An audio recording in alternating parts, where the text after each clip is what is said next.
Speaking of WhatsApp, they are finally going to add a feature that is an absolute necessity, and one of the reasons I'm less likely to use the app and select for others. There's no multi-device support. It's one device only. Well, I understand that's kind of a nice thing from a security perspective. One device, one opportunity to unlock the message being sent your way.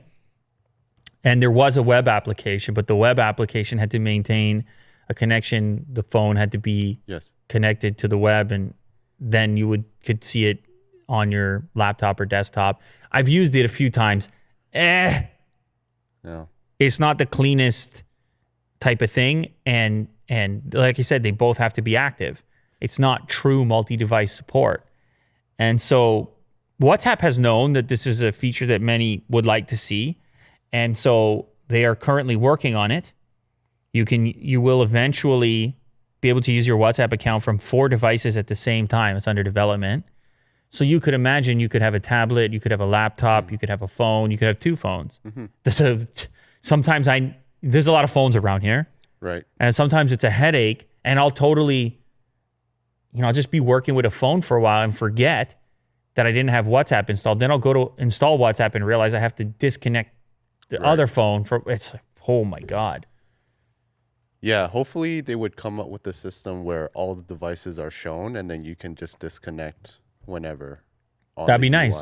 That'd be really nice to have a few on the go at any given time. This is an advantage that an application like iMessage would have right now.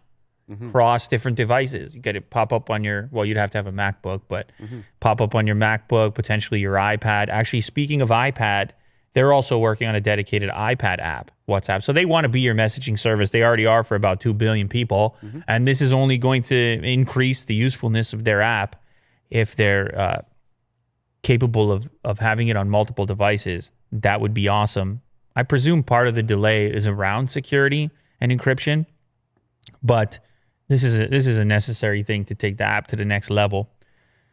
Qualcomm wants Huawei's phone chipset business. I think you probably remember a recent story about how it was kind of RIP to the Kirin chip. Yeah, they only have like a month's supply left. Yeah, or something it's just going to be the Mate 40, I believe, will be the last device to ship with it. And it'll be the best one they've ever made. Yeah, it'll be the best chip they've ever made, but it'll be the last of a dying breed. I love that saying, the last of a dying breed. It sounds so rare. It's like Otis. Otis is the last of a dying breed. You'll never find another Otis. No, don't say that. No, I'm saying you'll never find another one. Like, he's that special. Well, yeah, I can see, but he'll never die. Don't worry. That's not the case. Otis is immortal. It's not what I meant, Will. No. You got all upset. You're shedding a tear over there.